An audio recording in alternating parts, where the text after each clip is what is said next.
Because never in the history of the world has calling women hysterical and unhinged ever really worked out very well for men. Here's what the actual push notification said. Congress is planning a total ban of TikTok. Speak up now before your government strips 170 million Americans of their constitutional right to free expression. One staffer said that the most aggressive and threatening calls their office received came from adult women.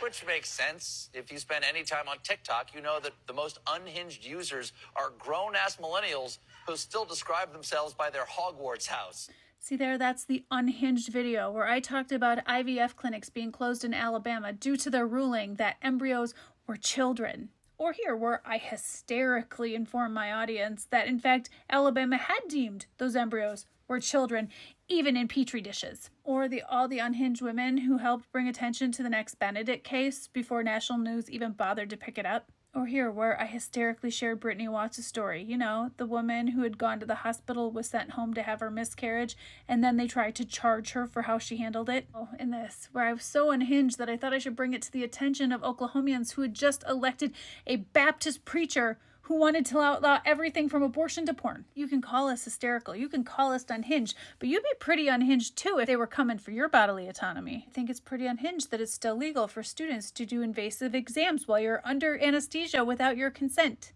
I get pretty hysterical at the idea of an embryo having more rights than me. Hearing about the Fifth Circuit Court of Appeals and how they tried to ban mifepristone, that is the abortion pill that accounts for over 50% of abortions in this country, and now it is sitting with the Supreme Court. Yeah, I get pretty fucking hysterical. And you don't even want to see how unhinged I can get when I talk about that same Fifth Circuit Court of Appeal who's leading the charge against contraception, or the 96% of Republicans who voted against protecting our access to it. And yeah, I'm hysterical most days thinking about the states where women who are pregnant, even when being abused, can't get divorced. Oh, and then there's the powers that be trying to get rid of no-fault divorce. And it's pretty unhinging when you think of the travel bans that states are trying to put into place so you can't get abortions out of state. Oh, and you should have seen just how hysterical I got when I learned that 65,000 plus rape victims were forced to give birth in states with abortion bans, of which 40% of those were in Texas. Because you see, Stephen, I don't have a problem with being called hysterical and unhinged when the issues we're talking about should make someone hysterical and unhinged.